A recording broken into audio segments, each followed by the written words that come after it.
Hi, I'm Jim Shaw from the Colonial Times and LexMedia.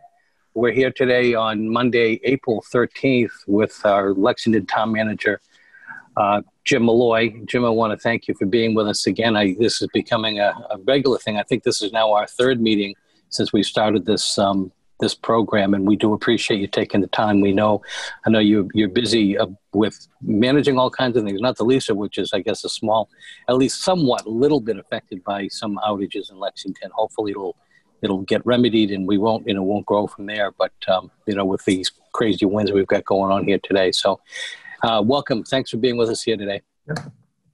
Okay. I thought we'd talk a little bit about, start off with the number, because when we close out Friday, the number was 80 positive cases in Lexington, and over the weekend that's jumped up again to a considerable number. Why don't we start there? Yes, so the number has gone up to about 137 positive cases in town. Mm-hmm. Does not include any of the that would be staying at the Aloft Hotel. Those are counted separately in the communities that they're in.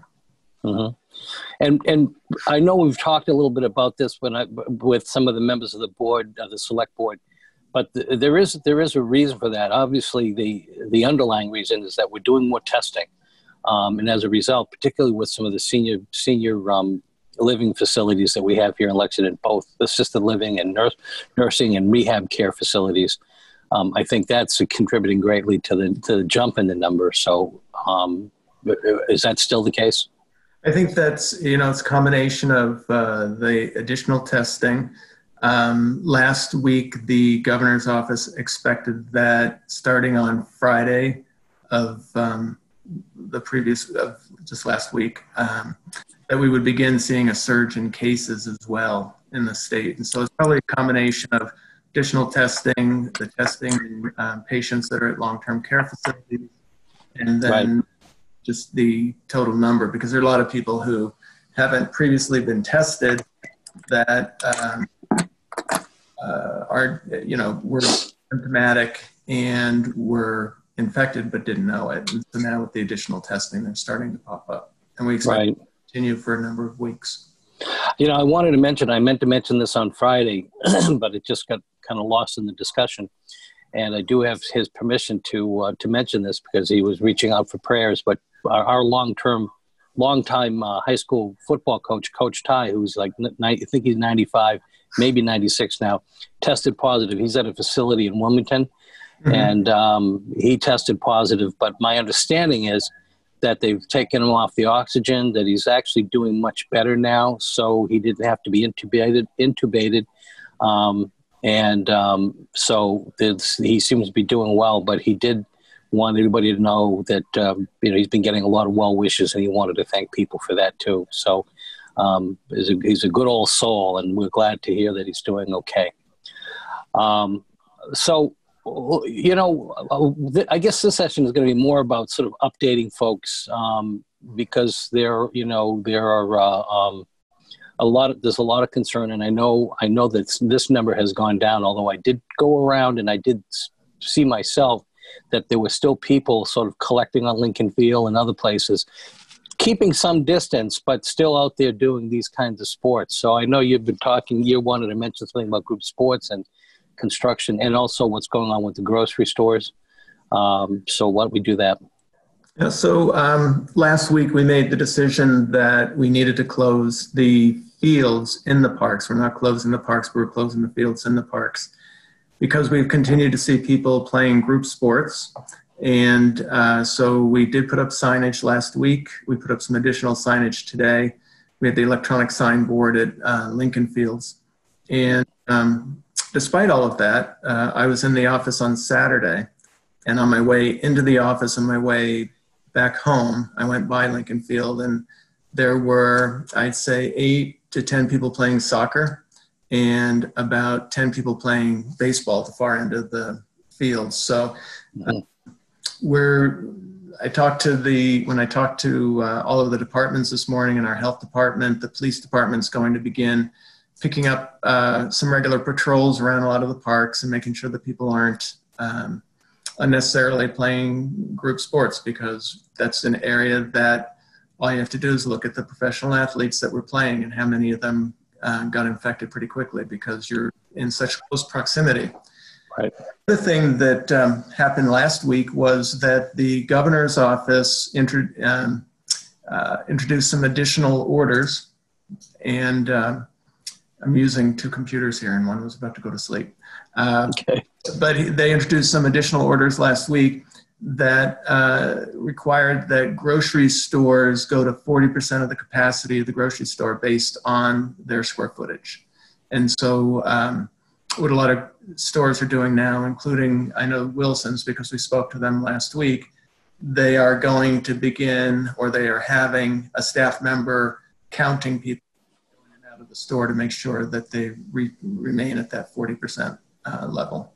So a lot of people, one of the things we've been saying is a lot of people just need to understand that they may need to be a little bit more patient when they go to the grocery store, because there will be lines now. A lot of stores have taped off 6-foot intervals outside so that people who are waiting outside know how far to stay apart from each other. Mm-hmm. Well, I was over at the Star Market right over the line in Waltham, because I live on Waltham Street, and I noticed they've now gone to their maximum limit for the entire store is 100, which I assume includes personnel as well. So, and they're letting people in one door and out another. So they've gotten a lot more serious about sort of controlling the flow of people in and out. And I know, for instance, I know that Wilson is closed today. I went by there today.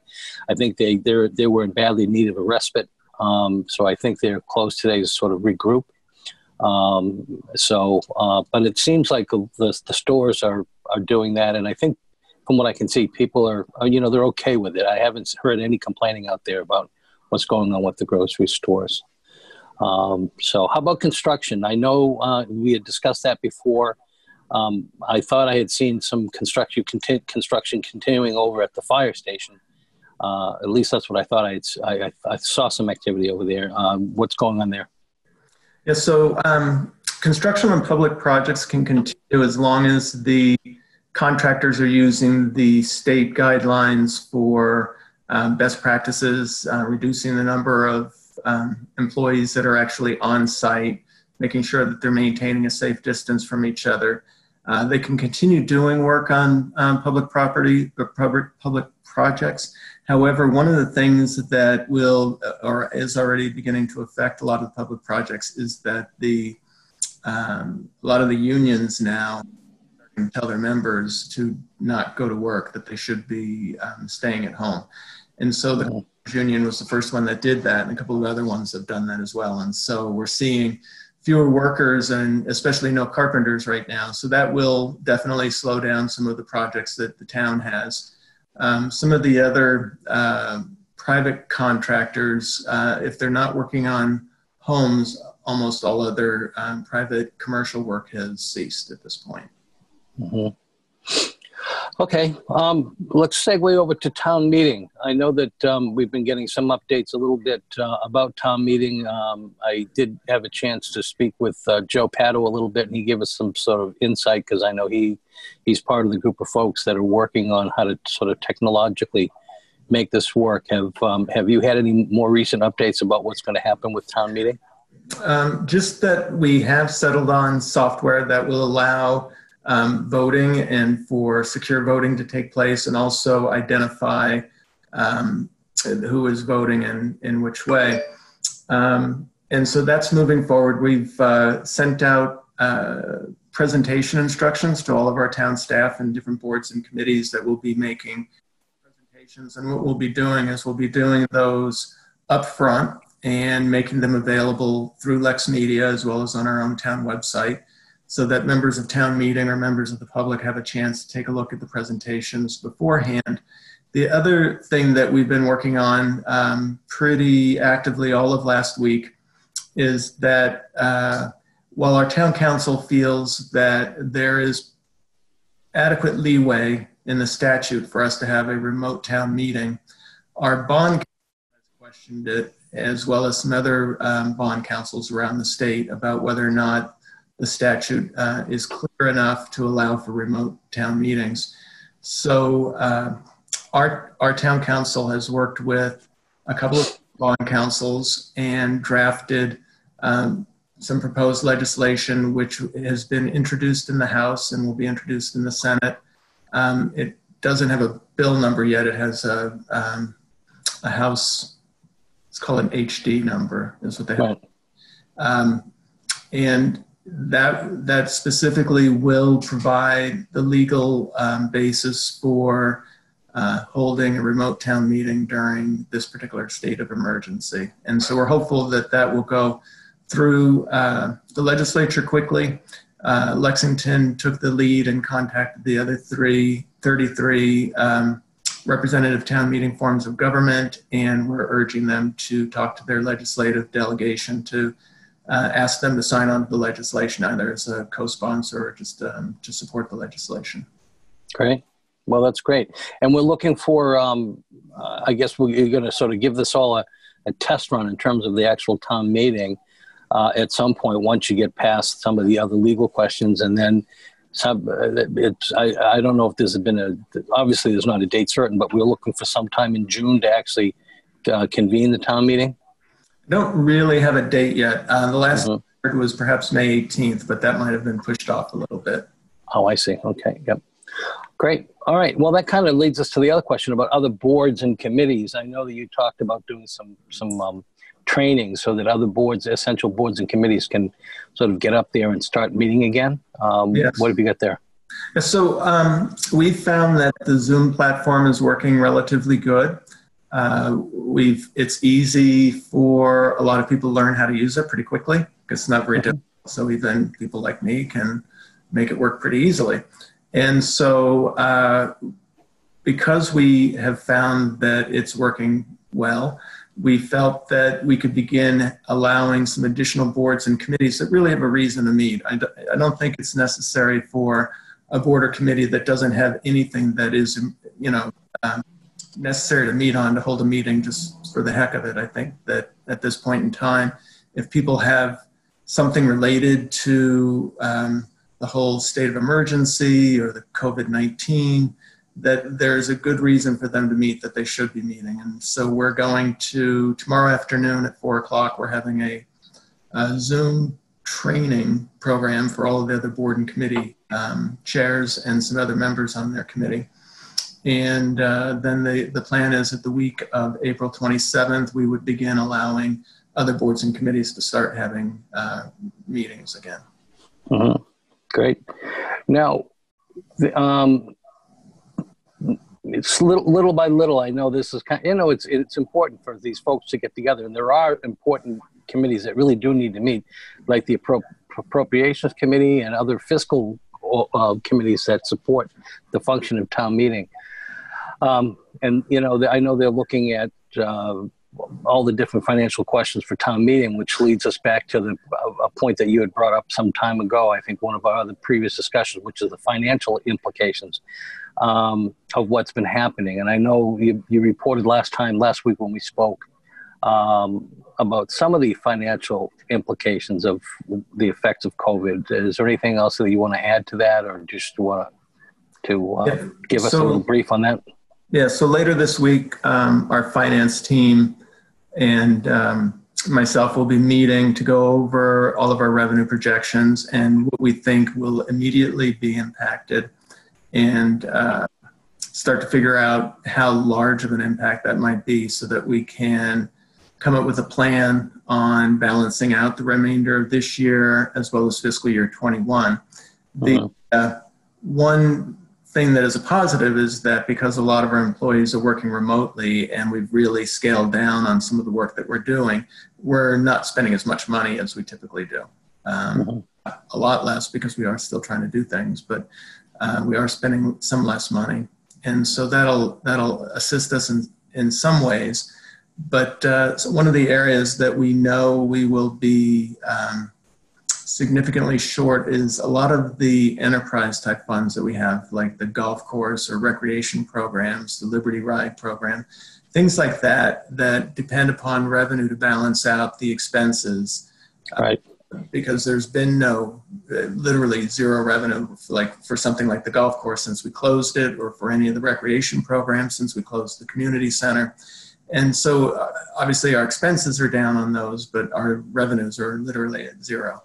Right, and we're required, and of course, I'm saying this without knowing it to be the case. But for instance, the company that provides the resources for the Liberty Ride, we're under contract with that organization. Do we have any interruption clause that would relieve us of any obligation to pay while we're not running? We do have a notice clause to terminate the contract. That might be on the LexPress account. I'm sorry, the wind just picked up outside. Yeah. Right. Whoa. But on the Liberty Ride, I'm not quite sure. I'll have to check on that. Right. Okay. I was just curious because we do have some obligations, even though we're not running, like you said, we still have financial obligations on certain things.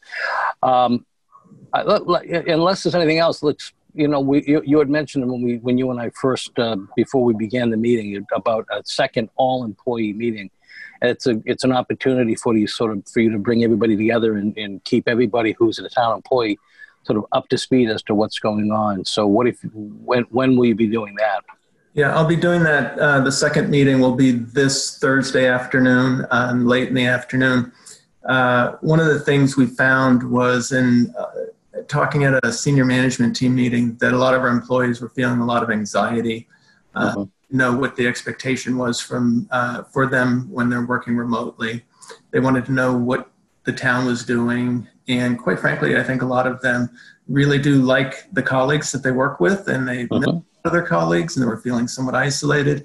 So it gave an opportunity. We invited 326 employees to join us on a Zoom call.